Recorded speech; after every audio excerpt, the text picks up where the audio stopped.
আশা করছি পুরোটা সময় খুব জমজমাট কাটবে আপনাদের। তো আমি শুরুতেই শুরু করতে চাই একটা ঘটনা দিয়ে, যে ঘটনাটি আমাকে পাঠিয়েছেন কেউ একজন, লিখে পাঠিয়েছেন সেই রকম একটি ঘটনা। তিনি যেভাবে লিখছেন সেভাবেই পড়ছি। আমার নাম রিয়াদ। আমি বর্তমানে ইউরোপের এস্তোনিয়া নামক ছোট্ট একটি দেশে বসবাস করি। এস্তোনিয়া ফিনল্যান্ড ও রাশিয়ার মাঝামাঝি অবস্থিত, যে দেশের লোক সংখ্যা মাত্র 13 লক্ষ। আমি এদেশে গত বছর অর্থাৎ গত 2016 সালে অ্যানথ্রোপোলজির ওপরে মাস্টার্স করার জন্য আসি। বর্তমানে আমি এখানকার শহর তালিনে বসবাস করছি। আমার পড়ালেখার বিষয়বস্তুর কারণে আমাকে প্রায় সময় বিভিন্ন প্রত্নতাত্ত্বিক বিষয় নিয়ে রিসার্চ করতে হয়। কিছুদিন আগে আমার প্রফেসরের নির্দেশে আমি ও আমার সাথে আরো 3 জন মিলে তালিন শহরের পাশে ওল্ড টাউন নামের একটি জায়গায় যাই। বলে রাখা ভালো যে এই ওল্ড টাউন জায়গাটি আমাদের পুরান ঢাকার মতো, তবে খুব কম মানুষ এখানে বসবাস করে। বেশিরভাগ বাড়িগুলোই ফাঁকা এবং দেখতে সবগুলো বাড়ি একই রকমের। বাড়িগুলো এবং বাড়িগুলোর পাশে রয়েছে বেশ কিছু পুরনো স্থাপনা। দিনের বেলা দর্শনার্থীরা ভিড় জমায় এই স্থাপনাগুলো দেখার জন্য। আর দ্বিতীয় বিশ্বযুদ্ধের সময়কালে অনেক জিনিসপত্র এখনো এই শহরে পাওয়া যায়। সেদিন আমি ও আমার সাথের 3 জন মিলে আমরা একটি পুরনো স্থাপনার মাঝে প্রবেশ করি। যদিও এর আগেও অনেকবার অন্য স্থাপনায় গিয়েছিলাম এবং কিছু গবেষণা করেছি, তবে এবারেরটা ছিল সম্পূর্ণ ভিন্ন, এক অন্যরকম অভিজ্ঞতা। স্থাপনাটি ছিল 4 তলা বিশিষ্ট। স্থাপনার ভেতরে সূর্যের আলো প্রবেশের কোনো জায়গা নেই, নেই কোনো জানালা, একটি মাত্র সিঁড়ি, তা আবার এতটাই সরু যে একজন মানুষেরও উঠতে কষ্ট হবে। স্থাপনার আরেকটি চমক হলো সিঁড়িটি শুধু ওপরের দিকে নয়, বরং মাটির গভীরেও চলে গেছে। মাটির নিচে রয়েছে আরো 2টি তলা। আমাদের প্রজেক্ট ছিল মাটির নিচের তলার জিনিসপত্র নিয়ে তথ্য নির্ণয় করা। আমরা 4 জন হাতে টর্চ নিয়ে কর্তৃপক্ষের অনুমতি সাপেক্ষে মাটির নিচতলায় সিঁড়ি বেয়ে চলে যাই। মাটির নিচের প্রথম তলায় কিছু পৌরাণিক জিনিসপত্র থাকলেও দ্বিতীয় তলায় ছিল কিছু চমকপ্রদ জিনিস। তার মধ্যে ছিল দ্বিতীয় বিশ্বযুদ্ধের সময়কার হামলা করা বোমার কিছু অংশ, মানুষের খুলি, কিছু ধাতব পাত্র ও ধাতবের তৈরি বিভিন্ন বড় কলসির মতো। আমরা আমাদের ডিভাইস দিয়ে জিনিসগুলো পরীক্ষা করতেই হঠাৎ একটি জায়গায় আমাদের চোখ আটকে যায়। একটি মরচে ধরা 4 কোণা ধাতব কৌটা, যেটার গায়ে কিছু একটা লেখা। যে লেখাটা কোনোভাবেই ওই মুহূর্তে লাইটের আলোয় পড়তে পারছিলাম না, কিন্তু কেন জানি আমার খুব আগ্রহ জন্মে সেই ধাতব কৌটাটির ওপর। হয়তো সেই ধাতব কৌটাটি অন্যান্য জিনিসগুলো থেকে কিছুটা ব্যতিক্রম। আমি ওই ধাতব কৌটাটি কর্তৃপক্ষের অনুমতি সাপেক্ষে ল্যাব টেস্ট করার জন্য আমাদের সাথে নিয়ে যাই এবং ল্যাবে জমা দিয়ে আমি আবার বাসায় ফিরে আসি। সেদিন একটু রাত করে ঘুমাই এবং ঘুমের মাঝে আমি একটি অদ্ভুত রকমের স্বপ্ন দেখতে পাই। স্বপ্নে আমি নিজেকে একটি জঙ্গলের মাঝে একটি লেকের পাশে দেখতে পাই, যেখানে আমি একটি কবরের সামনে দাঁড়িয়ে আছি। সকালবেলা ঘুম ভাঙার পর আমি কোনোভাবেই বুঝতে পারছিলাম না যে এইরকম স্বপ্ন কেন দেখলাম। পরদিন সকালে নাস্তা সেরেই হাতে একটা কফি নিয়ে আমি ইউনিভার্সিটির দিকে যাই।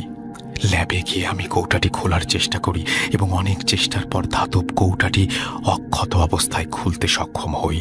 জং পড়ে থাকা সেই কৌটাটির ভেতর অনেক পুরনো একটি ছোট্ট কাগজ, যেটা দেখতে কিছুটা পুড়ে যাওয়া কাগজের মতো, অর্থাৎ হলুদ রঙের কাগজ। যদি অনেক দিন ভাঁজ করে রেখে দেওয়া হয় তাহলে যে লালচে ধূসর রং ধারণ করবে সেই রকম। দেখে মনে হচ্ছে এটি দ্বিতীয় বিশ্বযুদ্ধ কিংবা তার আগেকার সময়ের। কাগজটি খোলার পর আমি একটি অদ্ভুত রকমের নকশা এবং কিছু লেখা দেখতে পাই। লেখাটি রাশিয়ান ভাষায় ছিল। আমি এই ভাষা জানি না বলে কাগজটি রাশিয়ান জানে এমন একজন রিসার্চারের কাছে পাঠিয়ে দেই। সে কাগজটি স্ক্যান করে পরীক্ষা করতে শুরু করে। পরদিন সে আমাকে জানায় যে কাগজে রাশিয়ান ভাষায় তাদের পৌরাণিক এক দেবতার নাম এবং কিছু মন্ত্র আছে। সেই সাথে সাথে সেই নকশার কথা জিজ্ঞেস করলে জানা যায় যে এটি একটি জায়গার নকশা, যা কিনা কেইলা নামক একটি গ্রামের নির্দেশ করে। এটা জানার পর এই বিষয়টি নিয়ে আমাদের টিমের আগ্রহ বাড়তে থাকে। পরদিন সকালে আমরা কেইলা গ্রামের উদ্দেশ্যে রওনা করি। নকশা থেকে পাওয়া ধারণা অনুযায়ী আমরা একটি গ্রামের ভেতর একটি জঙ্গল আছে, সেখানে যাই। আমরা জঙ্গলের ভেতর প্রায় 2-3 কিলোমিটার হাঁটতে থাকি শুধুমাত্র সেই নকশা পরিশেষ দেখতে। বলে রাখা ভালো, ওই গ্রামের মানুষের কাছে শোনা যায় ওই জঙ্গলে নাকি দিনের বেলাতেও মানুষ যাতায়াত করে না, কি নাকি সমস্যা হয়। এই জঙ্গলটা গাছগাছালি এতটাই ঘন যে সূর্যের আলোটুকুও ঠিকভাবে পৌঁছয় না। অবশেষে নকশা অনুযায়ী জঙ্গলের মাঝে একটি জায়গায় রাস্তা শেষ হয়ে যায় এবং অন্য একটি দিক থেকে রাস্তা এসে ঠিক একই জায়গায় মেলে।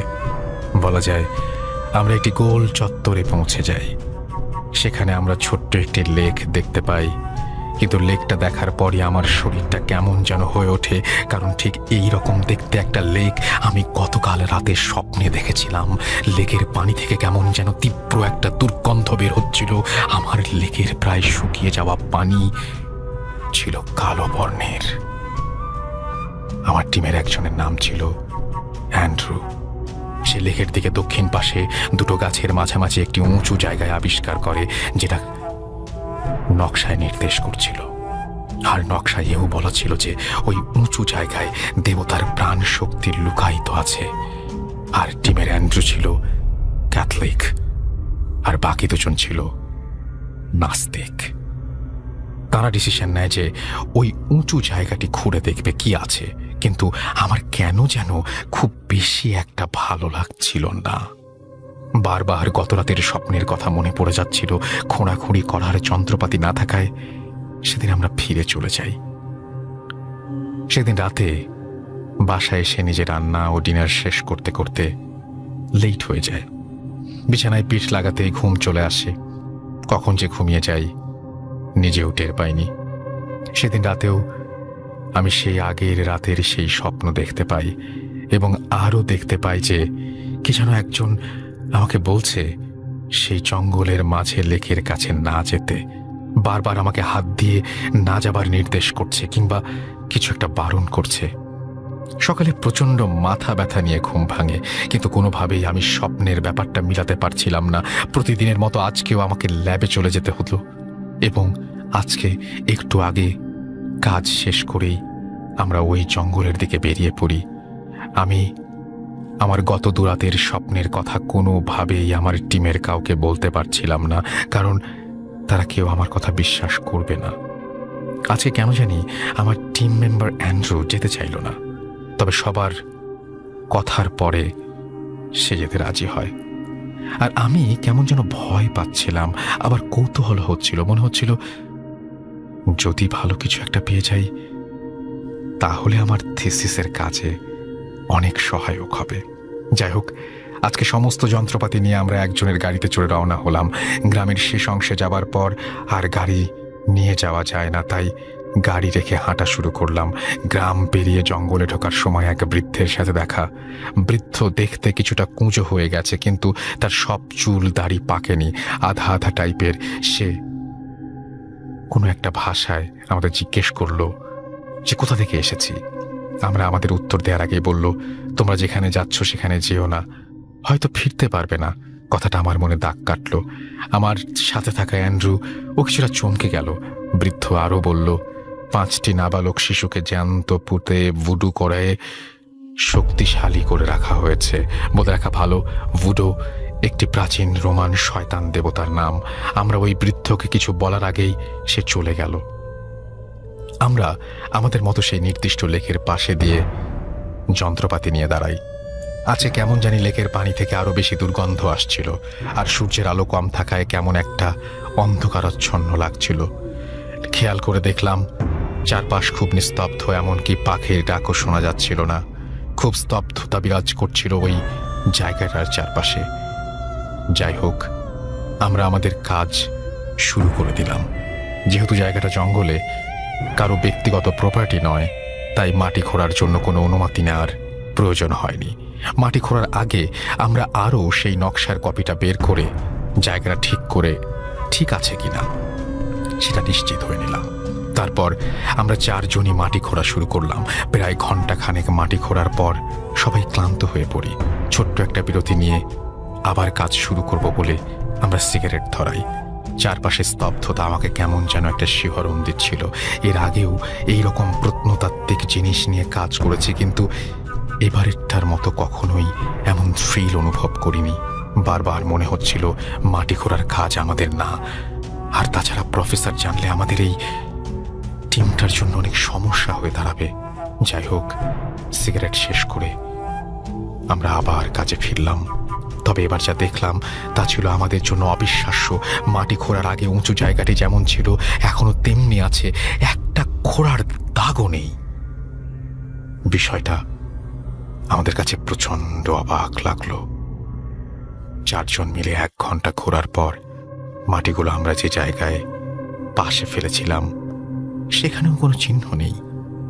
সত্যি অবিশ্বাস্য। এই অবাক করা বিষয়টা কেউই বিশ্বাস করতে পারছিলাম না। তাই আমাদের নিজেদের মাঝেই কথা কাটাকাটি শুরু হয়ে গেল। এদিকে সন্ধ্যা হওয়ার উপক্রম। আমরা সেদিন আর কাজ না করে সেখান থেকে ফিরতে শুরু করলাম। ফেরার পথে যন্ত্রপাতিগুলো যার যার কাঁধে তুলে নিলাম। গাড়ি পর্যন্ত আসতে প্রায় 1 কিলোমিটার হাঁটতে হবে। আমি যাবার সময় যে যন্ত্রপাতিগুলো আমার কাঁধে নিয়েছিলাম, এখনো সেই একই যন্ত্রপাতি আমার কাঁধে নিয়ে আসছি, কিন্তু এবার কেন যেন আগের চেয়ে অনেক বেশি ভারী মনে হচ্ছিল। হাঁটার সময় আমার বারবার মনে হচ্ছিল কে যেন আবার ঠিক ঘাড়ের পেছনে নিঃশ্বাস ফেলছে, আর আমার ঘাড়ে প্রচণ্ড ওজন অনুভব করছিলাম। বারবার চমকে উঠছিলাম আমাদের পেছনে কারো হেঁটে আসার আওয়াজ শুনে। শুকনো পাতার ওপর পা ফেললে যেমন মরমর আওয়াজ হয়, ঠিক সেই আওয়াজ আসছিল আমাদের পেছন থেকে। আমাদের পাশে ঝোপের মাঝ দিয়ে কেউ যেন দৌড়ে চলে গেল, এরকম একটা আওয়াজ পেলাম। আমার বুঝতে বাকি রইল না যে আমরা কোনো খারাপ জায়গায় চলে এসেছি। এসব থেকে পরিত্রাণ পাওয়ার জন্য আমরা খুব দ্রুত পা চালালাম, কিন্তু যেখানে 1 কিলোমিটার পথ পার হবার কথা 15-20 মিনিটে, সেখানে প্রায় 1 ঘন্টা হাঁটার পর আমরা আমাদের গাড়ির কাছে পৌঁছাতে পারলাম। আমরা 4 জনই প্রচন্ড ঘামছিলাম। গাড়ি স্টার্ট দিয়ে আমাদের টিম মেম্বার প্যাট্রিক এক টানে গাড়ির স্পিড বাড়িয়ে দিল। তখন আমরা জঙ্গল পেরিয়ে গভীর গ্রামে, যে দেশে মোট 13 লাখ মানুষ বাস করে, সেই দেশের একটা অজপাড়া গ্রামে কজনই বা বাস করতে পারে সেটা খুব সহজেই অনুমান করা যায়। আমরা আমাদের গাড়ি থেকে আমরা আশেপাশে কোনো বাড়িঘর দেখতে পাচ্ছিলাম না। অনেক দূরে একটা উঁচু গির্জা ছাড়া আর কিছুই চোখে পড়ছিল না। কেমন যেন গাড়িটা খুব ভারী লাগছিল। গাড়ির স্পিড কোনোভাবেই বাড়ছিল না। মনে হচ্ছিল কোনো একটা যেন কিছু গাড়িটাকে আটকে ধরে রেখেছে পেছন থেকে। মোটামুটি বেশ কিছুক্ষণ পর আমরা শহরে প্রবেশ করি। সেদিন রাতে আমি 1 মুহূর্তের জন্য ঘুমাতে পারিনি। বারবার সেই স্বপ্ন আর স্বপ্নের সাথে মিলে যাওয়া জায়গাটির কথা মনে হচ্ছিল। পরদিন সকালে জানতে পারি আমাদের সাথে থাকা আরেকটি টিম মেম্বার টেরেন্স গত রাতে সিঁড়ি থেকে পড়ে পা ভেঙেছে, আর অ্যান্ড্রু প্রচণ্ড জ্বর। প্যাট্রিকের সাথে কথা বলার পর জানতে পারলাম প্যাট্রিক নাকি সেদিন জঙ্গল থেকে ফেরার পথে এক অদ্ভুত রকমের জিনিস দেখে, যেটার কিনা সারা গায়ে ছোপ ছোপ দাগ, মুখটা কিছুটা ঘোরার মতো, আর হামাগুড়ি দিয়ে সেই উঁচু জায়গাটা থেকে আমাদের পেছন পেছন আসছিল। অ্যান্ড্রু সুস্থ হবার পর ওর কাছ থেকে জানতে পারি আমি যেই স্বপ্ন দেখছিলাম ও নাকি সেই স্বপ্নই দেখেছে, কিন্তু লজ্জায় কাউকে বলতে পারেনি। তখন বুঝতে পারি কেন অ্যান্ড্রু চেয়েছিল যাবে না। কিন্তু দুজন ঠিক একই রকম স্বপ্ন দেখা আর বাস্তবে সেটার সাথে মিল পাওয়া সবকিছু কি কাকতালীয়? আর প্যাট্রিকের বর্ণনা দেওয়া সেই অদ্ভুত জিনিসটির ব্যাখ্যা, এগুলো সবই কি মিথ্যা? পরে আমরা স্থানীয় লোকজনদের কাছে জানতে পারি যে দ্বিতীয় বিশ্বযুদ্ধের পর অনেক লাশ ওই জঙ্গলের মাঝে লেকে ফেলে দেওয়া হয়েছিল। তার আরো আগে লেকের পাশে উঁচু জায়গাটাতে কয়েকজন মহিলা 5টি বাচ্চাকে জ্যান্ত পুঁতে ফেলেছিল, আর তাদের ভুডো নামের দেবতাকে সন্তুষ্ট করার জন্য এগুলো করা হয়েছিল। আর তারপর থেকেই ওই জায়গাটি অভিশপ্ত। আমরা সেই জায়গা ছেড়ে চলে আসার সময় আরো জানতে পারি যে এই জায়গাটিকে পরিত্যক্ত ঘোষণা করা হয়েছে। আমি এখনো যখন সেই দিনটির কথা ভাবি তখনই আমাকে সেই রহস্য হাতছানি দেয়। আমি এখনো আমার স্বপ্ন আর বাস্তবতার কোনো ব্যাখ্যা পাইনি কোনো সুরাহা। এই ছিল ঘটনা, চমৎকার একটি ঘটনা, এবং আশা করছি যে এই ঘটনাটি আপনাদের ভালো লেগেছে এবং আনন্দ দিতে পেরেছে। যদি আনন্দ দিতে পারে তাহলে আমরা খুশি হব, এবং আমরা খুব দ্রুত আমাদের ইমেল অ্যাড্রেস সবকিছু আপনাদের জানিয়ে দিব, যেখানে আপনারা ঘটনা পাঠাতে পারবেন। আপনারা ঘটনা জমিয়ে রাখুন, কিছুদিনের মধ্যে আমরা আপনাদের জানিয়ে দেবো যে কিভাবে আমাদের সাথে সেই ঘটনাগুলো শেয়ার করবেন। আপনারা কোনো ঘটনা পেলে সেই অডিও ক্লিপগুলো আপনারা রেকর্ড করে রাখুন, এবং আমরা বলা মাত্র আপনারা যেন সেখানে পাঠিয়ে দিতে পারেন।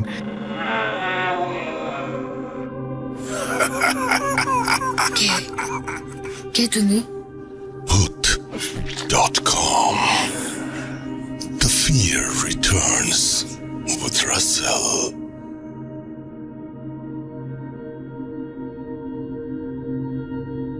Welcome back. আমি আগেও বলেছি, আবারও বলছি যে কৌশিকদার সাথে কয়েকদিন আগে আবার দেখা হয়েছিল, এবং সেখানে যে কৌশিকদার সাথে বিভিন্ন বিষয় নিয়ে আলোচনা করতে করতে উনি একটা চমৎকার ঘটনা শোনালেন, যে ঘটনাটা অদ্ভুত রকমের সুন্দর, এবং সেই ঘটনাটি আমি চাচ্ছি যে আপনাদেরকে শোনাতে, এবং আশা করছি যে এই ঘটনাটি আপনাদের অসম্ভব ভালো লাগবে। কৌশিকদার বলার ধরন খুব চমৎকার, কৌশিকদার গল্প খুব সুন্দর করে বুঝিয়ে বলতে পারেন, এবং তার একদম জীবন থেকে নেয়া, নিজের আত্মীয় পরিজনের কাছ থেকে নেয়া ঘটনা। সুতরাং এই ঘটনা ভুল হওয়ার বা এই ঘটনা একেবারে মিথ্যা হওয়ার কোনো চান্স নেই। এবং কৌশিকদাকে আমার কি বলবো, যে শুধুমাত্র যে এই ভূতের ঘটনা তাই না, যে কোনো ধরনের ঘটনা শুনতেই আমার কৌশিকদার কাছে খুব বেশি ভালো লাগে। তো যাই হোক, কথা না বাড়িয়ে আমি যেটা করব সেটা হচ্ছে সরাসরি চলে যাব আমরা এখন কৌশিকদার কাছে। আশা করছি যে তার বলা এই ঘটনাটা আপনাদের অনেক ভালো লাগবে। So hello to whoever is listening to us, wherever you are, যেখানেই আপনি থাকেন না কেন। গল্প হচ্ছে গিয়ে এমন একটা জিনিস, ঘটনা হচ্ছে এমন একটা জিনিস, আর স্পেশালি সেটা যদি একটা ভৌতিক ব্যাপার হয়, এইটা আমরা বাঙালিরা যেখানেই থাকি না কেন, যেভাবেই থাকি না কেন, একবার হলেও আমরা কান পাতবো এটা শোনার জন্যে। কারণ ভৌতিক ব্যাপারটা আমাদের কালচারের সাথে এমনভাবে মিশে গেছে যে চাইলেও আমরা এটা থেকে দূরে থাকতে পারবো না। So a good ghost or supernatural story আমাদেরকে সবসময় এন্টারটেইন করে। আজকে আমি আমার পরিবারের দুইটা গল্প শেয়ার করতে চাই, গল্প, ঘটনা, whatever you call it। একটা আমার মায়ের থেকে শোনা, আর আরেকটা আমার শাশুড়ির থেকে শোনা। দুটোই বেশ ইন্টারেস্টিং, দুইটাই হচ্ছে গিয়ে পোস্ট 47 বাংলাদেশের গল্প। শুরু করি কালে। প্রথম ঘটনাটা যেটা আমি শোনাবো সেটা হচ্ছে গিয়ে আমার শাশুড়ির মুখের থেকে শোনা, এবং এইটা হচ্ছে গিয়ে ওনার নানির সাথে ঘটে যাওয়া একটা ঘটনা। আগে একটুখানি বলে দিই যে আমার শাশুড়ির নানা এবং নানি, ইনফ্যাক্ট আমার শাশুড়ির নানা, উনি ছিলেন চুঙ্গি department, that is basically VAT and excise ডিপার্টমেন্টের ডিরেক্টর তখনকার দিনে। তো তখনকার দিনে আর কি এরকম একজন যদি কেউ ডিরেক্টর হন, হ্যাঁ, ওনাকে কিন্তু ভেরি সিম্পলি একটা খান বাহাদুর টাইটেল দিয়ে দেওয়া হতো। তো ওনারও আর কি একটা খান বাহাদুর টাইটেল ছিল আর কি। So he was Khan Bahadur something something, আর বলছি নাকি, বাট এনিওয়েজ এখন যা হয় আর কি 47-এ যখন দেশ বিভাজন হয়, ওই সময় অ্যাজ এ গভর্নমেন্ট এমপ্লয়ি ওনাকেও মানে চুজ করতে বলা হয় যে আপনি কোথায় যাবেন, আপনি কি পাকিস্তানে যাবেন না আপনি ইন্ডিয়াতে থেকে যাবেন। তো উনি যে জিনিসটা করেন, উনি চিন্তা করেন আচ্ছা ঠিক আছে যাই আমি ইস্ট পাকিস্তানে, I will get some better opportunities over there, যাই আমি ওইখানেই যাই। তো অ্যাজ ইউজুয়াল ওনাদের যে জিনিসটা হয় হচ্ছে কি ওনাদেরকে এখানে এনেই সেগুন বাগিচাতে একটা খুব বেশ সুন্দর বাসায় উঠানো হয়। এই বাসাটা বেশ জাস্ট কিছুদিন আগেই আর কি ভেঙে এখানে একখানা অ্যাপার্টমেন্ট হয়েছে, বাট বিলিভ মি আমি এই বাসাটা দেখেছি and it was a wonderful বাসা। আর ওয়ান্ডারফুলের থেকেও বড় বিশাল বড় বাসা ছিল, আগে পিছে সব জায়গায় লন ছিল, প্রচুর প্রচুর ঘর আর রুম ছিল। আর এই প্রচুর প্রচুর ঘর আর রুমের ব্যাপারটাও বলি আর কি, আসলে আমার শাশুড়ির খালা আম্মা ওনার আসলে অনেক ভাই বোন ছিলেন আর কি, আসলে বোন ছিলেন অনেক, 7 বোন। আর এই ঘটনাটা হচ্ছে গিয়ে তখন যখন ওনাদের প্রথম ভাইটা হয়, অর্থাৎ আমার শাশুড়ির মামা যখন হয়। তো আপনারা হয়তো অনেকেই জানেন না, কিন্তু আতুর ঘর বলে একটা কনসেপ্ট ছিল তখন। দ্যাট ইজ বেসিক্যালি যখন একজন অন্তঃসত্ত্বা মহিলা, উনি যখন বার্থের পরেও ওনাকে একটু কিছুদিনের জন্য আলাদা রাখা হতো। এটার কিন্তু অ্যাকচুয়ালি একটা কারণ ছিল, নট বিকজ সে ইমপিওর বা এনিথিং লাইক দ্যাট, বাট বাচ্চারও একটা অ্যাক্লামেটাইজেশন করতে একটুখানি সময় লাগে, সেইটার জন্যই একটুখানি আলাদা করে রাখা হতো। এবং তারপরে হ্যাঁ কিছুদিন পরে হয়তো তাদেরকে আবার সেই ফ্যামিলির সাথে অ্যাসিমিলেট করা হতো। তো এখন যেটা হয় আর কি, মানে জাস্ট ফর সব থেকে আর কি বলি কি যে মামা হইলেন। তো এখন মামা হওয়ার সময় আর কি নানি উনি তখনও আতুর ঘরে আছেন। তো যেটা হয় আর কি প্রিভিয়াস প্রত্যেকটা বার্থের সময় একজন গ্রামের থেকে ওনাদের এক রিলেটিভ আসতো একদম সব কিছু এইসব দেখরেখ করার জন্যে। তো এখন এই যে রিলেটিভটা যিনি গ্রামের থেকে আসবেন উনি আর কি তখন মানে ওই পশ্চিমবাংলার সাইডে কি রয়ে গেছেন আর কি। তো খবর ওনাকে দেওয়া হয় অ্যাজ ইউজুয়াল যে আসেন। তো মজার জিনিসটা হচ্ছে গিয়ে যে সেদিন একটা শীতকালের সকালের মতনই ছিল, অ্যান্ড এই যে রিলেটিভটা ওনার যে আসার কথা, এই রিলেটিভেরও আসার কথা কেন চিঠি অলরেডি দিয়ে দেওয়া হয়েছে 2 দিন আগে, টেলিগ্রাম করা হয়েছে না, চিঠি মনে হয় দেওয়া হয়েছিল, টেলিগ্রাম না, তো চিঠি দেওয়া হয়েছে। তো ওনারও আসার কথা। তো এখন সকালবেলার দিকে সব বাচ্চারা খেলাধুলা করছে টরছে, সব জায়গায় বিশাল বড় বাড়ি, হ্যাঁ ঠিক এরকম একখানা সময় যে জিনিসটা হয় সেটা হচ্ছে গিয়ে যে নানি হঠাৎ দেখে যে ওই যে রিলেটিভ যে দেখতে আসবে সে অলরেডি চলে এসছে। তো সে চলে আসে, তো সে চলে এসে কিন্তু আবার একটা খুব অদ্ভুত জিনিস সে করা শুরু করে, সে কিন্তু পুরো ঘরের মধ্যে ঢুকছে না। তো নানি তাকে জিজ্ঞেস করে যে কি গো তুমি আসছো কখন, তোমার তো কালকেই চিঠি পাঠাইলাম, তুমি এত তাড়াতাড়ি আইলা কেমনে বলো তো? বলে আর বলো না, চলে আসছি আমি তো টেলিগ্রাম পেয়ে গেছি, টেলিগ্রাম পেয়েই আমি চলে আসছি। বলে বাহ, খুব তাড়াতাড়ি চলে আসলা তো তুমি, হ্যাঁ খুব ভালো। তার কোনো কথাবার্তা না, সে প্রথম কথাটাই বলে হচ্ছে গিয়ে দাও দাও দেখিনি বাচ্চাটাকে দাও তো আমার কোলে। তো তখন নানি বলে যে তুমি আগে একটু ফ্রেশ হয়ে নাও, তুমি একটা সফর করে আসছো, তুমি একটু ফ্রেশ হয়ে নাও তারপরে তুমি আসো নিও। হ্যাঁ কিন্তু ওই মহিলা অ্যাডামেন্ট যে তুমি দাও বাচ্চাকে এক্ষুনি আমার কোলে দাও, যাও তুমি ফ্রেশ হও। না আমার ফ্রেশ হওয়ার কোনো প্রয়োজন নেই, যাও তুমি ফ্রেশ হও। আস্তে আস্তে করে গলার স্বর বাড়তে থাকে তার, বলতে থাকে বাচ্চাটা আমাকে এক্ষুনি দাও, তুমি আমার হাতে বাচ্চা দাও তারপরে যাও তুমি ফ্রেশ হইতে। মানে রাগারাগি করা শুরু করছে সে, অর্ডার, রাগ, চিৎকার, এরকম একখানা সময় সে আস্তে আস্তে করে না আরো আগে আসা শুরু করে, আরো এগোতে শুরু করে সে, হ্যাঁ একটু একটু একটু করে সে আরো হেঁটে হেঁটে সামনে আসা শুরু করে। নানির এবার না একটু ভয় লাগা শুরু করে। নানি এবার একটা জিনিস বোঝে যে somewhere down the line something is wrong, কিন্তু কি রং সেটা উনি কিন্তু এখনো পর্যন্ত বুঝতে পারেন নাই। এই মহিলা ক্রমশ সামনে আসছে, ক্রমশ সামনে এসে এবার হাত বাড়িয়ে বাচ্চা নেবে, কিন্তু নিতে পারছে না, খালি বলে যে বাচ্চাটা আমাকে দে, বাচ্চাটা আমাকে দে। এরকম সময় নানি কিছু বুঝতে পারেন না, কিন্তু নানিও খুব ডাকছে এটা মহিলা ছিলেন, বুঝতে হবে একজন খান বাহাদুরের স্ত্রী, বুঝতে হবে she is almost like lord something and lady something. তিনিও ছিলেন ওই রকম। ঠিক এই মহিলা যখন কাছাকাছি আসছে, একটু কাছাকাছি, নানির গায়ে যত জোর ছিল সেই দিয়ে সে কষায় একটা লাথি মারে। এবং অদ্ভুত ব্যাপারটা হচ্ছে গিয়ে লাথিটা খেয়ে মহিলা উড়ে চলে যায় একদম দরজার কোনায় ওইখানে। তারপরে সে ওই দরজার ওইখান থেকে নিজেকে ঘষ্টাইতে রীতিমতন ড্র্যাগ করতে করতে এনে মাথাটা বার করে বলে, বলতেছি তোরে দে, তুই দিস না কেন, বলতেছি তোরে দে। এই সময় নানি চিৎকার করে ওঠে। এই চিৎকারে আরো কিছু সার্ভেন্টস ছিল এদিক ওদিক থেকে, তারা সবাই চলে আসে, কিন্তু তারা এসে ওই মহিলার কোনো হদিশই পায় না, অ্যাবসলিউটলি কোনো হদিশ পায় না। 2 দিন পরে উনি ঠিকই আসেন বাচ্চা দেখার জন্য। এখন কি এসেছিল, কে এসেছিল, তাদের আসলে অনেক বক্তব্য আছে এসব নিয়ে। প্রচুর বক্তব্য।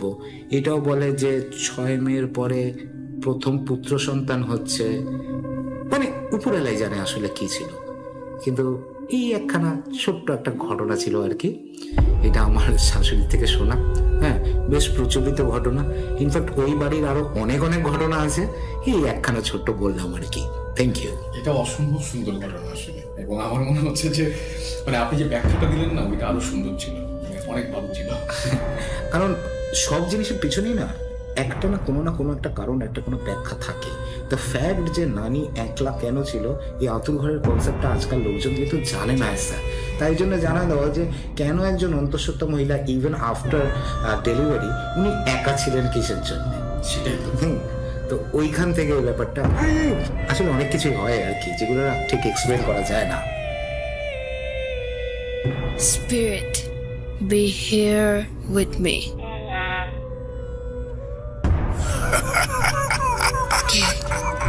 কে তুমি? Hood.com. The fear returns with Russell.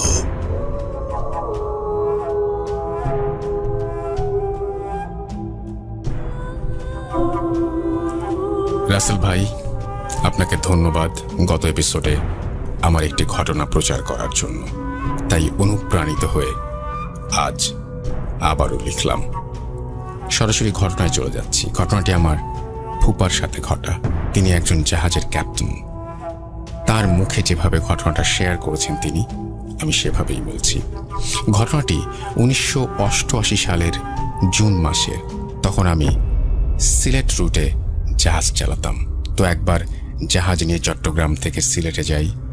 জাহাজ লোড ছিল সিমেন্ট আর সিমেন্টের কাঁচামাল, অর্থাৎ ক্লিংকারে।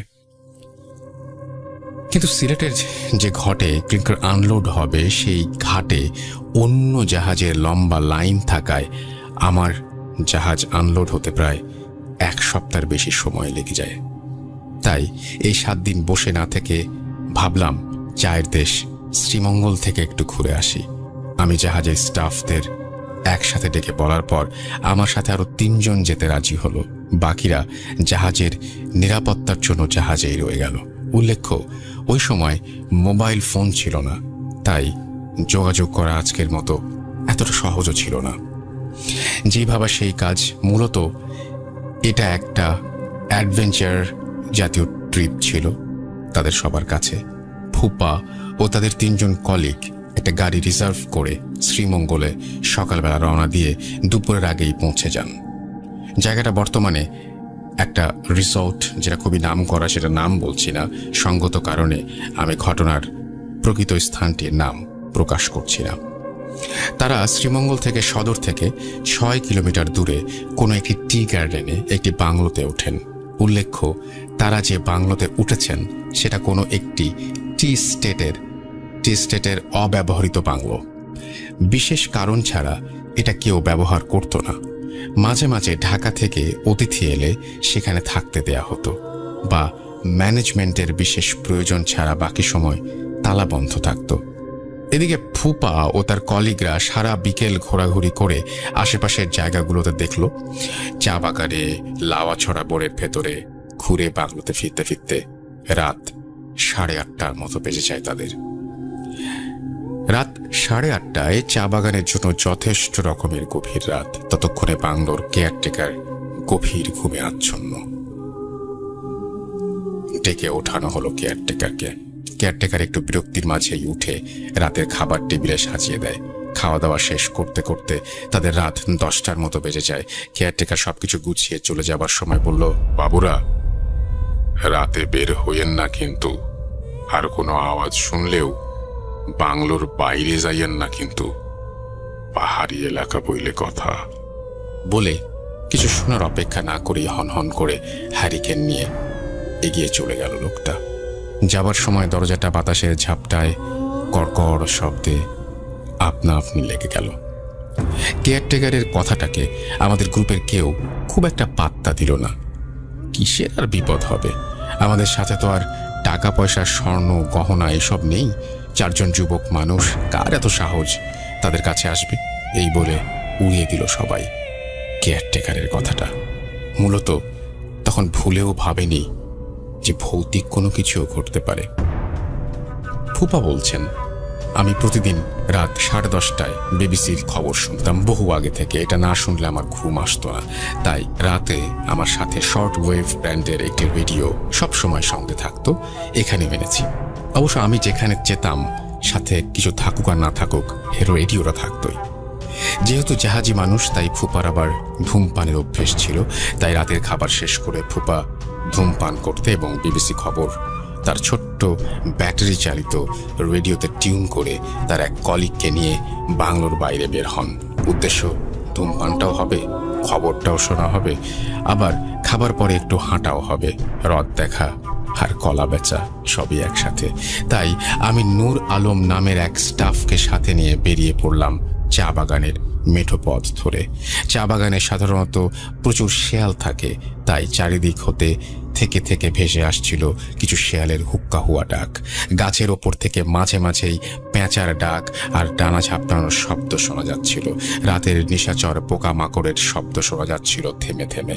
বাতাসে গাছের পাতা ঘষার শব্দ কানে আসছিল, তবে কোথাও জনমানবের কোনো চিহ্ন ছিল না।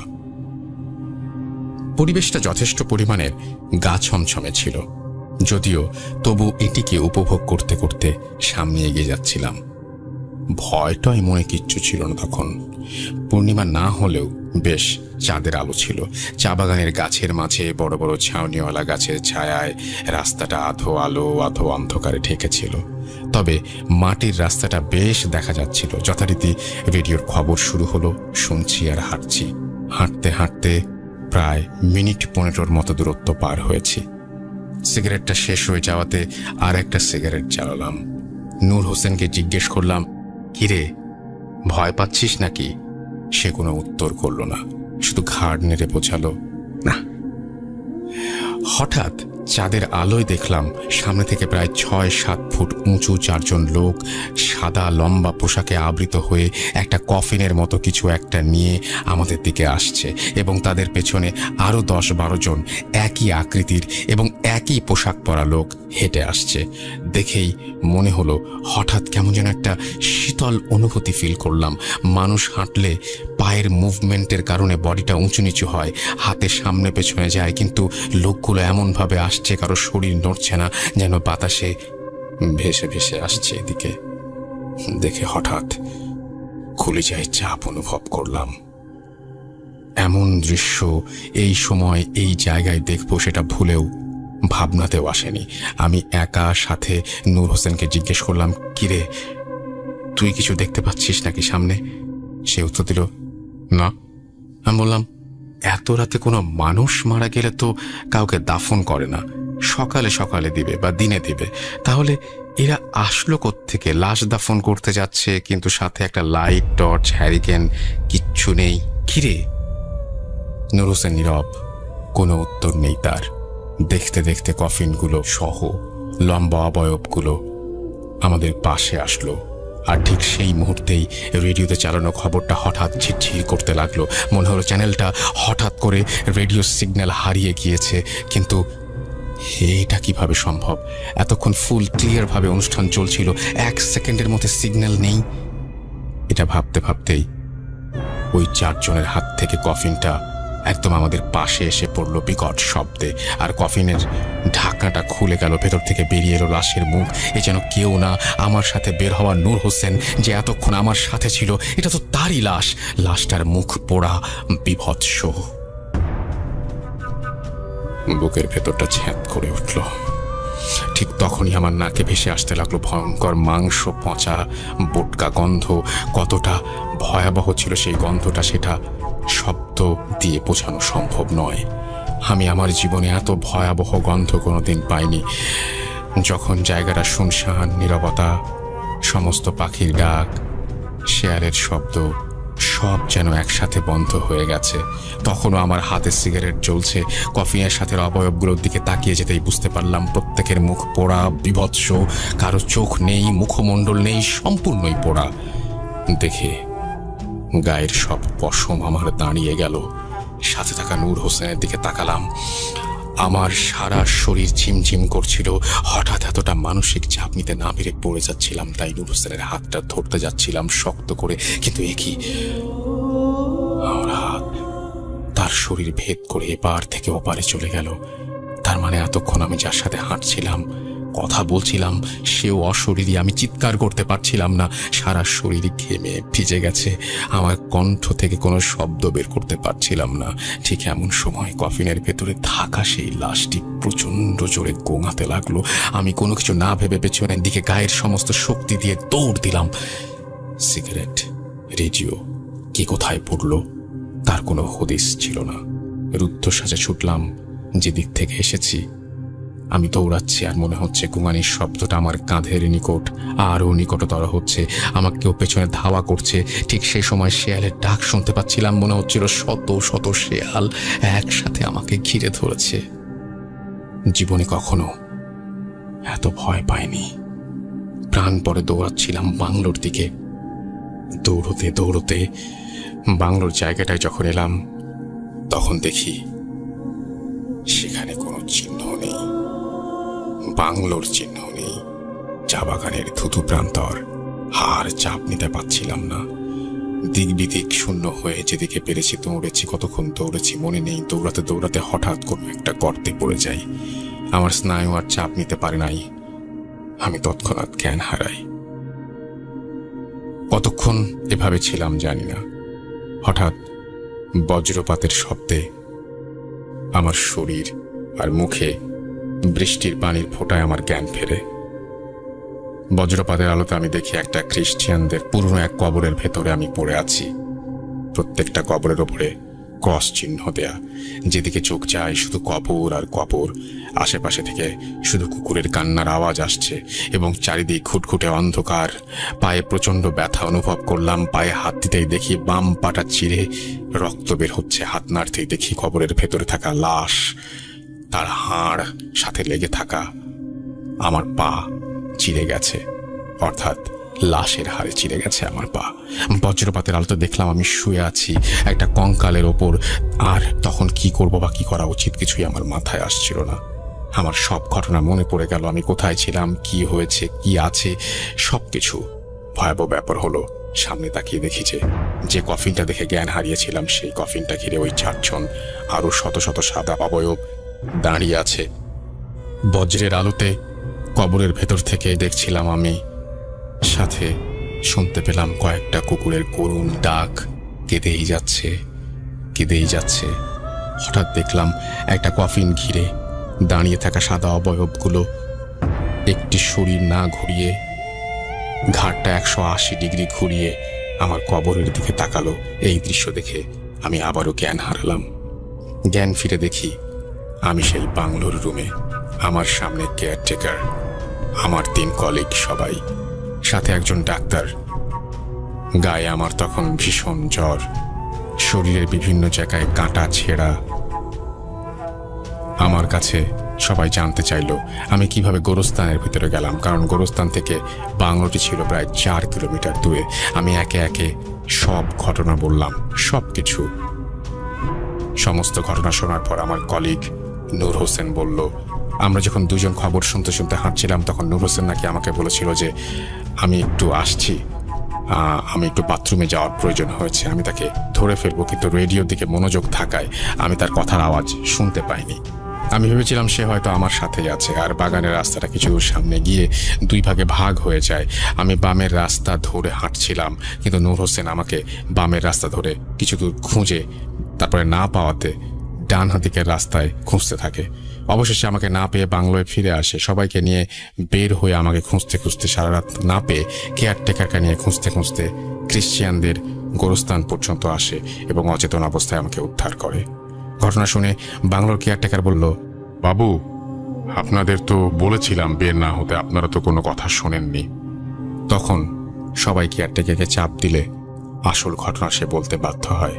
তখন কেয়ারটেকার বলে 1945 সালে এই চা বাগানের বাংলোতে থাকতো তৎকালীন ব্রিটিশ এক গার্ডেন ম্যানেজার, যে ছিল খুবই অত্যাচারী। চা শ্রমিকদের ওপর কথায় কথায় নির্যাতন চালাতো, চাবুক দিয়ে পেটাতো সামান্য কাজে ভুল হলে। তার অত্যাচারে অতিষ্ঠ হয়ে তখনকার সময়ের কিছু বিদ্রোহী চা শ্রমিক তাকে ধরে রাতে চা বাগানের ওই 3 রাস্তায় আগুন দিয়ে পুড়িয়ে মারে। তার পোড়া দেহ তখন কফিনে করে ওই 4 কিলোমিটার দূরের খ্রিশ্চানের কবরস্থানে দাফন করা হয় এবং তারপর থেকে ওই রাস্তার মোড়ে কেউ এলে বা গেলে কফিনে করে মৃতদেহ আনা ওই দৃশ্য দেখতে পায় এবং মাঝে মাঝে বাংলোর আশেপাশে কোনো কারণ ছাড়াই পোড়া মাংসের গন্ধ পাওয়া যায়। আর এই দৃশ্যটা যার সামনে পড়ে তার সাথে কোনো না কোনো একটা দুর্ঘটনা ঘটেই যায়। তো চিকিৎসায় কিছুটা সুস্থ হয়ে ওই দিন বিকেলেই তারা ওই স্থান ত্যাগ করেন এবং সিলেটের জাহাজে চলে যান। ঠিক তার পরের দিনই ফুপা জাহাজের ইঞ্জিন রুমে আগুন লাগে। তার কোনো রকম ক্যাজুয়ালিটি ছাড়া আগুন নিয়ন্ত্রণে আনতে সমর্থ হন। আশ্চর্যের ব্যাপার হলো ওই সময় জাহাজের ইঞ্জিন বন্ধ ছিল। বন্ধ অবস্থায় ইঞ্জিনে আগুন লাগার ঘটনা বেশ বিরল, কিন্তু সেটা কিভাবে হলো সেটা আজও রহস্য। কেয়ারটেকার বলছিল যে চা বাগানে যে পোড়া কফিন তারা দেখেছিলেন তার সাথে দ্রুত দুর্ঘটনা ঘটে, তবে ইঞ্জিনে আগুন লাগা কি সেটারই ইঙ্গিত? এই ছিল ঘটনা। তবে আমি এই ঘটনার সাথে আরও কয়েকটা বিষয় চিন্তা ভাবনা করে আমার ভীষণ বেশ নাড়া দিয়েছে এবং সেগুলো তিনি শেয়ার করেছেন। সেটা না হয় এইখানে আমি না বলি, বাট এই ছিল ঘটনা এবং ঘটনাটি অসম্ভব সুন্দর একটি ঘটনা। আশা করছি আপনাদের ভালো লেগেছে। তো এই ছিল আমাদের ঈদের প্রথম দিনের আয়োজন। আমরা চেষ্টা করব বাকি দিনগুলো তো আপনাদের শোনাতে। আমি কালকে তো আসছি, দ্যাটস ফর শিওর। পরশুর ব্যাপারটা এখনও জানি না, পরশুর ব্যাপারটা যেন অপেক্ষা করতে হবে, কিন্তু প্রতিদিনই রাত 11:59 3 দিন আপনারা আমাকে পাবেন আশা করি। আজকের মতো এখানেই বিদায় নিচ্ছি। আরও একবার ঈদ মোবারক, ভালো কাটুক আপনার দিনটা। কালকে কেমন ঈদ কাটলো সেটা জানবো আপনাদের কাছ থেকে। ফিরে আসবো আবারও। Tata.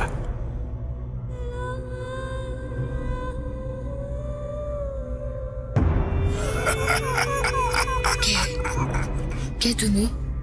Hoot.com. The fear returns with Russell.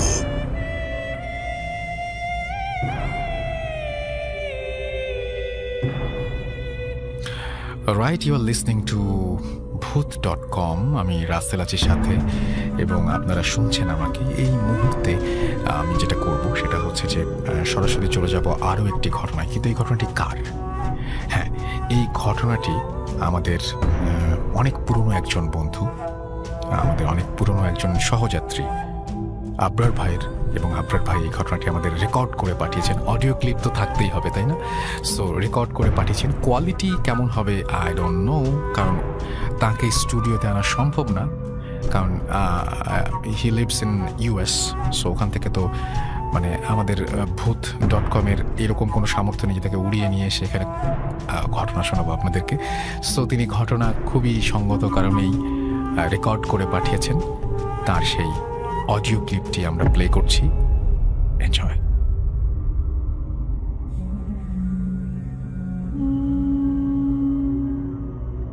আসসালামু আলাইকুম রাসেল ভাই, কেমন আছেন? আশা করি ভালো আছেন। আমি আবরার খান, নিউ ইয়র্ক থেকে। আজকে যে ঘটনাটা আমি শেয়ার করব সেই ঘটনাটা আমার খুব কাছের এক বন্ধু ফয়সালের সাথে ঘটে যাওয়া। ফয়সালও নিউ ইয়র্কের বাসিন্দা, জামাইকা 179 স্ট্রিট হিল সাইডে। তার চাকরি সুবাদে সে কাজ করে ম্যানহাটন সিটি বলে পরিচিত নিউ ইয়র্কে। সো ম্যানহাটনের ম্যাডিসন স্কোয়ার গার্ডেন অনেকেই হয়তো নাম শুনেছেন। তার আশেপাশেই সে কোনো একটা প্রতিষ্ঠানে চাকরি করছে। তার চাকরির সময়টা দেখা যায় যে বিকাল থেকে শুরু হয় এবং রাত্রে 11টা সাড়ে 11টা পর্যন্ত তার ডিউটিতে থাকতে হয়। তো প্রায় দিনই বাসায় ফিরে সে অনেক রাত্রেবেলা, দেখা যায় যে 12টা সাড়ে 12টার দিকে হয়তো বা ট্রেনে উঠছে, রাত 1টা-1:30টার দিকে ফিরছে। তো যেদিন ঘটনাটা ঘটেছিল সেদিন আসলে বেশ বরফ পড়েছিল। আপনারা জানেন অনেকেই যে নিউ ইয়র্কে শীতের সময় মাঝে মাঝেই বরফ পড়ে থাকে, এবং যতই বরফ পড়ুক আমাদের আসলে এই বরফের ভিতরেও কাজে যেতে হয় বা কাজ থেকে ফিরতে হয়। কাজকে কোনোভাবেই আমরা ছেড়ে থাকতে পারি না আর কি। তো নিজের জীবিকার তাগিদেই সেদিন অনেক বরফ পড়ার কারণেই ফয়সাল তার কাজে যোগ দেয় এবং কাজ শেষ করে রাত্রে 11:30টার জায়গায় সেদিন একটু দেরি হয়ে যায়, রাত 1টার দিকে রওনা করে। তো রাত 1টার দিকে যখন রওনা করে, আনুমানিক রাত 1:30টার দিকে সে পেন স্টেশন নামে পাশের যে ট্রেন স্টেশনটা সাবওয়েতে, সেই সাবওয়েতে অপেক্ষা করছিল। এবং রাত্রেবেলা যেটা হয় নিউ ইয়র্কে, যারা নিউ ইয়র্কবাসী বা যারা দীর্ঘদিন আমেরিকায় আছেন বা যারা ঘুরতে এসেছেন, অনেকেই হয়তো বা জানেন যে রাত্রেবেলা সাবওয়েতে ট্রেনগুলো যদি দেখা যায় অন্যান্য সময় দিনের বেলা 5 মিনিট 6 মিনিট পর পর আসে, কিন্তু রাত্রেবেলা আসে দেখা যায় আধা ঘন্টা, অনেক সময় 1 ঘন্টা। রাত 1:30টার থেকে সে অনেকক্ষণ অপেক্ষা করছিল, প্রায় রাত 2টার পরে একটা ট্রেন আসে আর কি। তো সেই ট্রেনটা করে সে পেন স্টেশন থেকে আরেকটা ট্রেন স্টেশনে গিয়ে ওখান থেকে তার যে গন্তব্যের যে ট্রেনটা সেটা হচ্ছে এফ ট্রেন ধরার জন্য অপেক্ষা করতে থাকে। সেখানে প্রায় অনেকক্ষণ চলে যায়। ইতিমধ্যে রাত 3টা বেজে যায়। তো প্ল্যাটফর্মে অনেক ফাঁকা ফাঁকা জায়গার ভিতরে বেশ মানুষজন দূরে দূরে ছিল। আর একটা ট্রেন স্টেশন আন্ডারগ্রাউন্ডে অনেক বড় থাকে, আপনারা হয়তো যারা দেখেছেন বা হয়তো ধারণা করলেও বুঝতে পারবেন যে একটা যদি ট্রেনের কম্পার্টমেন্ট যদি দেখা যায় যে 12টা-15টা থাকে, সেগুলো কতখানি জায়গা নিয়ে। ও যেখানে ছিল সেখানে আসলে আশেপাশে কোনো মানুষ ছিল না, হয়তো দূরে অনেক কেউ ছিল। তো হঠাৎ করে প্রকট দুর্গন্ধ তার নাকে আসতে থাকে। দুর্গন্ধ বেসিক্যালি দেখা যায় যে উন্নত বিশ্বে এরকম ট্রেন স্টেশন এটা আসলে সেরকম অস্বাভাবিক একটা বিষয়। দেখতে পেল যে সিঁড়িটা আর কি প্ল্যাটফর্মে নেমে এসছে, মেইন উপর থেকে যে সিঁড়িটা দিয়ে সবাই নেমে আসে প্ল্যাটফর্মে, সেই সিঁড়ি দিয়ে একটা মানুষ নেমে আসছে, খুব খুশকো খুশকো, যাদেরকে বলা যায় আর কি হোমলেস। তো হোমলেস লোকটা আস্তে ধীরে নেমে আসছে এবং আস্তে আস্তে যে ওই লোকটা যখনই কাছে আসতে থাকে, ফয়সাল ফিল করলো যে ওই যে দুর্গন্ধটা আরো বিকট হতে থাকলো। কাছাকাছি আর যখন আসলো দেখতে উস্কো একটা খুব চিরাজীর্ণ একটা মানুষ। তো সেই লোকটা যখন কাছে আসে, হাতে তার একটা ক্যান, ওই যেগুলো এমটি ক্যান, বিয়ারের ক্যান হতে পারে বা ড্রিঙ্কসের ক্যান হতে পারে, তো ওই ক্যানটায় সে ওই কয়েন নাড়াচ্ছে আর শব্দ করছে, বলছে। এটা খুব ভারী গলায় ফয়সালকে বলল, sir, can you get me $1? Would love to buy some beer. এটা বলার পরপরই ফয়সাল আসলে খুব অস্বস্তি ফিল করা শুরু করছিল, যেহেতু দুর্গন্ধ, এবং সে পকেট থেকে $1 নোট বের করে সেই ক্যানটাতে দিয়ে দেয় এবং দেওয়ার সাথে সাথেই লোকটা আস্তে আস্তে আস্তে হেঁটে আরেকদিকে চলে যায়। ইতিমধ্যে ট্রেন চলে আসে, তার গন্তব্যের এফ ট্রেন চলে আসার পরে সে কম্পার্টমেন্টে উঠে যায়, ডোর ক্লোজ হয়ে যায়। ডোর ক্লোজ হয়ে যাওয়ার পর ঘুরে দাঁড়াতে সে দেখলো যে প্ল্যাটফর্মে সেই উস্কো খুস্কো লোকটা তার দিকে তাকিয়ে খুব অস্বাভাবিক একটা দৃষ্টি তার দিকে দিয়ে রেখেছে এবং কেমন জানি একটা অদ্ভুত একটা হাসি দিচ্ছে। যাই হোক, তো ওখান থেকে ট্রেনে করে যেতে প্রায় 1 ঘন্টা সময় লাগে তার গন্তব্যে, তার বাড়ি যেখানে, সেটা হচ্ছে 179 জ্যামাইকাতে স্টেশনে নামতে। তো যেতে যেতে এক সময় সে দেখতে পেল যে মানে সে খুব টায়ার্ড ছিল, সো অনেকটা নিদ্রার মতো হয়ে আসলো। তো স্বপ্নে সে আবল তাবল মানে কোনো মানে ট্র্যাক ছাড়া অনেক কিছু মানে কি জানি দেখলো। তো এরকমই মানে খুব অস্বস্তি লাগছিল আসলে তার তখন, এত টায়ার্ডনেসের ভিতরে। যখন ঘুম ভেঙে গেল তখন দেখলো প্রায় তার গন্তব্যের কাছাকাছি চলে এসছে। তো যখন আসলো ট্রেন থেকে নেমে গেল, নেমে হাঁটা শুরু করলো, ট্রেন স্টেশন থেকে বের হয়ে আসলো। এখানে বলে রাখা ভালো, ফয়সালের বাসা 179 যে জ্যামাইকা 179, ওখান থেকে হিল সাইড থেকে আরও বেশ কিছু দূর, প্রায় 10-15 মিনিট হাঁটতে হয়।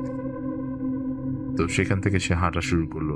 রাত বাজে তখন প্রায় কাছাকাছি 3:30 পৌনে 4 এরকম একটা সময়ের দিকে। হাঁটতে হাঁটতে আগাচ্ছে। আর রাস্তায় আসলে তখন তেমন একটা লোকজনও ছিল না, খুব মানে চুপচাপ। যেহেতু সে প্রতিদিনই আসে, তো এই এনভায়রনমেন্টেই সবসময় চলাফেরা করে বা হেঁটে অভ্যস্ত। তো এই সময় হঠাৎ করে দেখতে পেল যে অনেক দূরে, তার বাড়ির কাছাকাছি প্রায় চলে এসছে, স্ট্রিট লাইটের আলোতে দেখতে পাচ্ছে যে একটা মানুষ কুঁজো হয়ে বসে আছে জাস্ট ফুটপাতের সাথে, এবং হাতে সম্ভবত কি যেন একটা উঁচা করে দিয়ে রাখছে, এবং একটু শব্দ শুনতে পাচ্ছে দূর থেকে, যে ছন মানে সামথিং লাইক কয়েন্স। যখন কাছে চলে আসলো তখন স্পষ্টভাবে লোকটাকে দেখতে পেল। লোকটা তার দিকে উদ্ভট এক দৃষ্টিতে তাকিয়ে এবং একটা হাসি দিয়ে বলছে, sir, can get me $1? would love to buy some beer.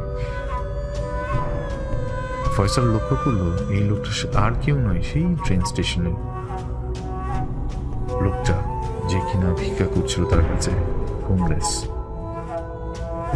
সে ঘাবড়ে গেল, এই লোকটা এখানে আসলো কিভাবে। নিমিষেই সে অনেকটা দিশেহারা হয়ে গেল, দৌড়ানো শুরু করলো। দৌড়াতে রাস্তা শেষ হচ্ছে না, খুব অল্প সময় রাস্তা ছিল, হেঁটে গেলে হয়তো হার্ডলি 2-3 মিনিট লাগবে, তার মনে হচ্ছে অনেক সময় লাগছে। এই অবস্থায় যখন পৌঁছে গেল বাসার দৌড়ায়, তখন কোনোভাবে চাবি বের করে দরজা খুলে ঢুকে দেখতে পেল যে কমন রুমে সিটিং রুমে তার ফ্ল্যাটমেট বসে আছে। তাকে সব ঘটনা খুলে বললো হাঁপাতে। তার বন্ধুটা শুনে তাকে আস্তে আস্তে আগে নর্মাল করলো, পানিটাই খাওয়ালো, তাকে নর্মাল করলো। ফয়সাল, তুমি এখন জানতে পারলে এই জায়গাটায় অনেক সময়ই দেখা যায় যে এরকম অনেকেই বলে যে একটা মানুষকে দেখা যায় এবং নিমিষে সে মাঝে মাঝে উধাও হয়ে যায়, এবং জানা যায় মানে তার শোনা কথা আর কি, যে এই লোকটা একটা হাউস ছিল ওখানে, এবং সে এক সময় কোনো এক কারণে একটা গাড়ির নিচে ঝাঁপ দিয়ে আত্মহত্যা করেছিল। তো ফয়সালের মনে একটা কোশ্চেন জাগে এরপর থেকে, যে এই লোকটা যদি এখানেই তাকে দেখা যায়, তাহলে কেন ম্যানহাটনে তার এই ট্রেন ধরার যে ইন্টারচেঞ্জটা ছিল ওখানে কেন দেখেছিল। এরপর থেকে কখনো আর কোনোদিন ফয়সাল তাকে দেখেনি। কোনো একটা আড্ডায় যখন ফয়সাল আমাকে এই গল্পটা বলছিল, তখন আসলে আমি ফয়সালের ওই বাসাটাতেই বসেছিলাম, যে বাসায় আশেপাশে ওই হোমলেসটাকে দেখেছিল সে, আর এরপর ফয়সালটাকে দেখেনি।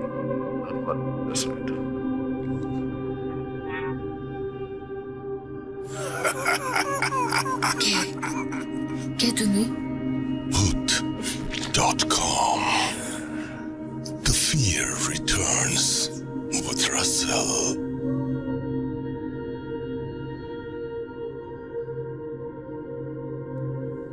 রাইট, আমাদের সঙ্গে আছেন আপনাদের প্রিয় আফনান ভাই, এবং আফনান ভাইয়ের ঘটনা শুনবো আমরা আজকে, এবং আশা করছি যে আফনান ভাইয়ের ঘটনা যেরকম আপনাদের পছন্দ সেরকম আজকেও অনেক বেশি ভালো লাগবে। চলুন শুনে আসি আফনান ভাইয়ের ঘটনা। থ্যাংক ইউ রাসেল ভাই। এখন যে ঘটনাটি আমি শেয়ার করব, এই ঘটনাটি কালেক্ট করে দিয়েছে হচ্ছে আমাদের খুলনার ছোট ভাই সৈকত, এবং খুলনার যত স্টোরি আমি বলেছি সাধারণত ওই সৈকতের মাধ্যম দিয়েই, আর একটা ছেলে আছে রূপম, এই দুইজনের মাধ্যম দিয়ে খুলনার চমৎকার চমৎকার স্টোরিগুলো আমি পেতাম। এবারও সৈকত আমাকে খুব সুন্দর একটা স্টোরি এনে দিয়েছে। তো যিনি বলেছেন, তো উনি সঙ্গত কারণ ওনার নামটা বলতে নিষেধ করেছেন, এমনি আদার্স সব কিছু বলতে বলেছেন, কারণ যার সাথে যে ইসের সাথে ঘটনা তার আত্মীয় হয়তো উনি, এই জন্য উনি সঙ্গত কারণে নামটা বলতে নিষেধ করেছেন। তো ঘটনাটির স্থান হলো সাতক্ষীরা জেলার আশাশুনি থানার আনুলিয়া ইউনিয়ন, এবং এই আনুলিয়া ইউনিয়নের আকসরা বাজার নামে একটা গ্রাম আছে। এই আকসরা বাজারের এই ঘটনাটা, তো ঘটনাটি আসলে মানে শুরুটা আমি বলি যে যেখান থেকে সূত্রপাত, সেটা হচ্ছে ওই গ্রামে মানে স্বাধীনতার আগেই, মানে বাংলাদেশ স্বাধীনতার আগে একজন মেম্বার ছিলেন।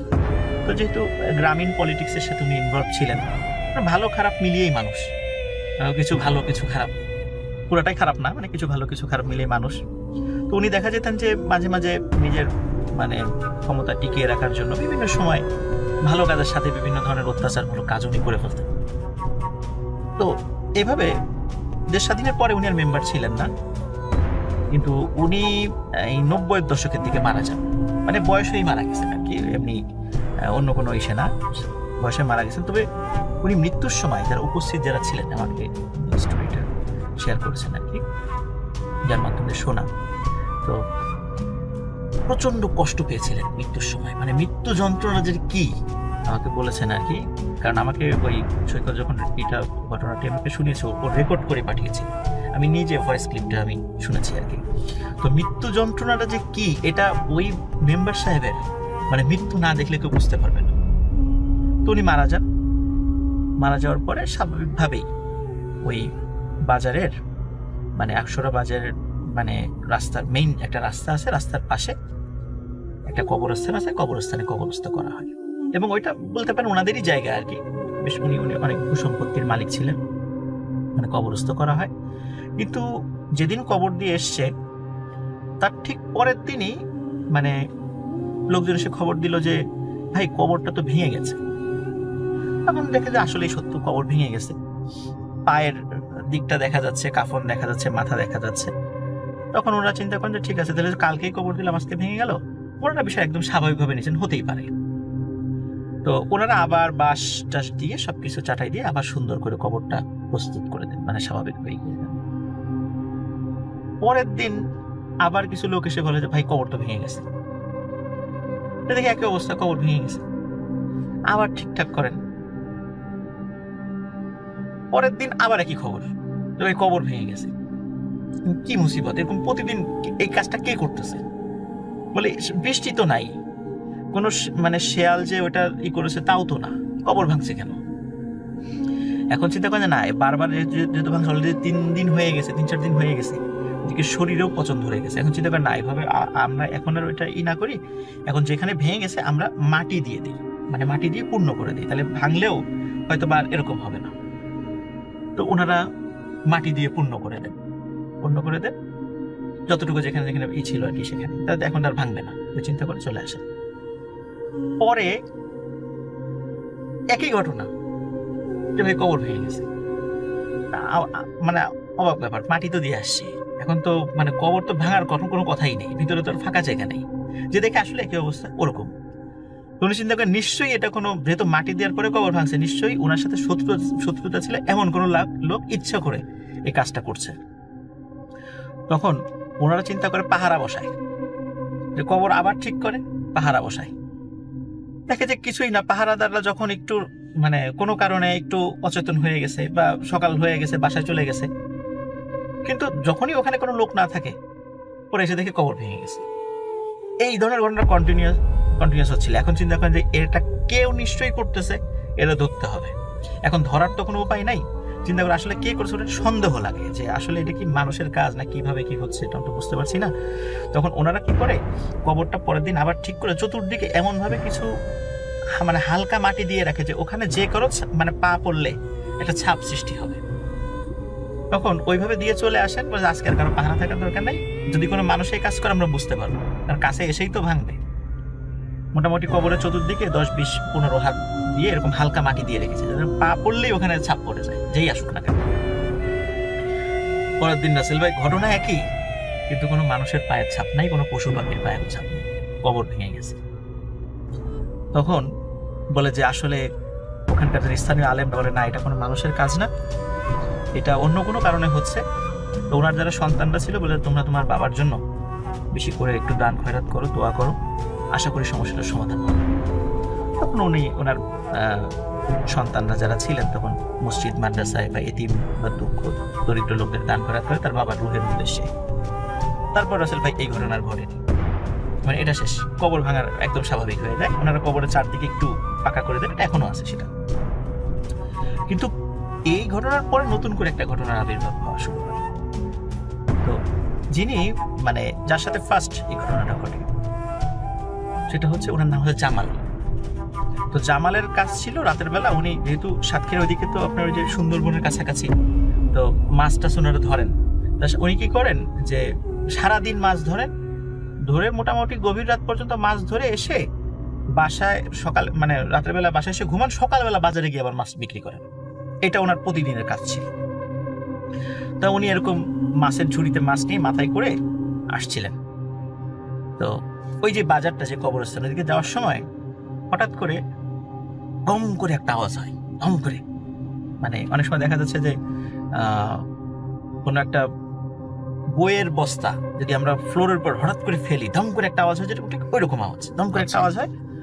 আওয়াজ শুনে স্বাভাবিকভাবে উনি আওয়াজটা শুনেন, কিন্তু মনে করছে হয়তো স্বাভাবিক কিছু। হঠাৎ করে দেখে যে ওই আপনার রাস্তার পাশেই একটা অন্ধকারের মধ্যে লুঙ্গি পরা এবং গেঞ্জি পরা, গেঞ্জিটা কেমন আসলে আমরা বললে বুঝবেন, সেটা হলো ওই যে স্যান্ডো গেঞ্জি, কিন্তু ওই যে আমরা যেমন টি শার্টের মতো কিছু স্যান্ডো গেঞ্জি আছে না, ওরকম পাতলা গেঞ্জিগুলো গ্রামের লোকজন অনেক পরে থাকেন এটা। তো ওরকম গেঞ্জি পরা একজন লোক বলছে, এই জামাল নাকি? তখন উনি বলছে, হ্যাঁ কাকা। বলে, মাছ কেমন পাইলি? বলে, হ্যাঁ আলহামদুলিল্লাহ ভালোই পেয়েছি মাছ। বলে, আচ্ছা ঠিক আছে, যা তাহলে। তো উনি চলে যাচ্ছে, যাওয়ার পরে আবার ওই গম করে আবার একটা আওয়াজ হচ্ছে। তখন উনি চিন্তা করছে যে আবার শব্দ হইল। তখন হঠাৎ করে ওনার মনে হচ্ছে, আচ্ছা আমি কার সাথে কথা বললাম? তখন বলছে, জামাল নাকি? যখন বলছে ও এটা তো মেম্বার চাচার গলা, ওনার সাথে তো আমি কথা বললাম, উনি তো মারা গেছেন অনেকদিন আগে। তখন উনি ওই মাছের ঝুড়িটা ফেলে দিয়ে চিৎকার করতে করতে বাসায় চলে যান। বাসায় যান, ওখানে গিয়ে সেন্সলেস হয়ে পড়ে যান। যখন জ্ঞান ফেরে উনি সবাইকে বলেন যে আমি রাতের বেলায় এই ঘটনা ঘটেছে। তখন মোটামুটি ওনাকে ট্রিটমেন্ট করা যায় আর কি, ঝাড়ফুঁক করা যায়, ওনাকে ওটা দিয়ে এই করা হয়। কিন্তু উনি আসলে রাত্রিবেলা এতটা ভয় পেয়েছিলেন, ওনার প্রচন্ড জ্বর আসে, এবং আমরা বিভিন্ন সময় গল্পে বলেছি এরকম যে জ্বর আসলে স্বাভাবিকভাবে অনেকে মারাও যান, এবং উনি 7-8 দিন জীবিত ছিলেন, মারা যান। তো এটা যখন উনি মারা যান তখন এলাকায় বলে যে মানে কেন মারা গেলেন, উনি ভয় পেয়েছিলেন। কেন ভয় পেয়েছিলেন? যে মেম্বার চাচাকে দেখেছিলেন রাস্তায়, এটা দেখে উনি খুব ভয় পেয়েছিলেন। এটা মানে গ্রামে এটা চাউর হয়ে যায়। তো এরপরে আব্দুর রহমান নামক একজন ব্যক্তি আছেন, উনি মাছের করেন না, নর্মালি ওই বাজারে ওনার দোকান আছে। কোনো একদিন ওই দোকান বন্ধ করে আসতে আসতে ওনার দেরি হয়েছে, উনি একাই আসছিলেন। উনি আসার সময় হঠাৎ করে একটা ওই যে ঠিক ওরকম ভম করে একটা আওয়াজ হয়। আওয়াজ হওয়ার পর উনি দেখেন যে সামনে একজন লোক দাঁড়ানো। বলে, কি রহমান নাকি? বলে, জি চাচা। বলে, কি আজকে দেরি হলো কেন? বলে, অনেক আজকে হাটের দিন ছিল, অনেক কাজ টাজ ছিল এই জন্য, আর তাছাড়া গঞ্জ থেকে মাল আসবে, মাল আসতে দেরি হয়েছে, এই জন্য দোকানটা বন্ধ করতে দেরি হয়ে গেছে। এই কথা বলতে বলতে আব্দুর রহমানের মাথায় খেয়াল আসছে, কি রে, উনি তো মারা গেছেন, এটা কে তাহলে? তখন উনি প্রচন্ড জোরে চিৎকার করেন এবং চিৎকার করে লোক ডাকা শুরু করেন। তখন দেখে কি ওই লোকটা আস্তে আস্তে কাছে আসছে এবং শরীরের আকৃতিটা আরো বড় হচ্ছে, এবং ওনাকে একদম মানে ওনার গলা ধরে মানে একদম উঁচা করে ছুঁড়ে ফেলে দেন, এবং উনি যায় পড়েন একটা কাঁটাতারের উপরে, এবং ওই কাঁটাতারের ওইখানে ছিল একটা মাদ্রাসার বাউন্ডারি। মাদ্রাসার বাউন্ডারিটা আসলে কাঁটাতার দিয়ে ঘেরা। উনি কাঁটাতারের উপরে পড়ে যান, মারাত্মকভাবে আহত হন, এবং উনি চিৎকার চেঁচামেচি করেন। তখন ওই মাদ্রাসার স্টুডেন্টরা ঘুম থেকে জেগে যায়, হুজুররা চলে আসে দেখে যে ওনার এই অবস্থা। তখন ওনাকে সেবা শুশ্রূষা করে আস্তে আস্তে উনি সুস্থ হন, উনি আর মারা যান নাই। কিন্তু এলাকাতে এই ঘটনাটা চাউর হয়ে যায় যে এই রাস্তাতে আসলেই এই মেম্বার চাচাকে দেখা যায়। তখন মোটামুটি অনেকেই রাতের বেলা ওই রাস্তা দিয়ে মানে আসার ক্ষেত্রে কখনো একা আসেন না, আরও একটা মজার বিষয় রাসেল ভাই, সেটা হচ্ছে যে এই ঘটনাটা কিন্তু এখন পর্যন্ত চলমান, ও এখনো চলছে এটা? এখনো চলছে। হুম। যারা অনেকে ভুল করে, অনেকে তো জানেন না, কেউ তো আত্মীয় বাড়িতে গিয়েছেন বা কোনো কারণে যারা জানেন না, তারা অনেক সময় একা চলার সময় যে সবসময় যে দেখেন বিষয়টা এমন নয়, তবে মাঝে মাঝেই দেখেন। এখন পর্যন্ত সেটা চলছে স্টিল নাও। এবং আমাকে যিনি ঘটনাটা বলেছেন উনি মানে 100% হলফ করে বলছেন যে ঘটনাটা 100% সত্যি। কেউ যদি জাজ করতে চায়, ঠিকানা তো সব বলেই দিয়েছে যে ওই গ্রামের সাতক্ষীরা জেলার ওই এসে গেলেই এই ঘটনাটা শুনলে বুঝতে পারবে যে আসলে ঘটনাটা সত্য কিনা। এটাই ছিল রাসেল ভাই second story. Thank you so much. আপনাকে কষ্ট করে স্টুডিওতে আসার জন্য অনেক অনেক ধন্যবাদ এবং আশা করছি আবারও ভবিষ্যতে আমাদের দেখা হবে।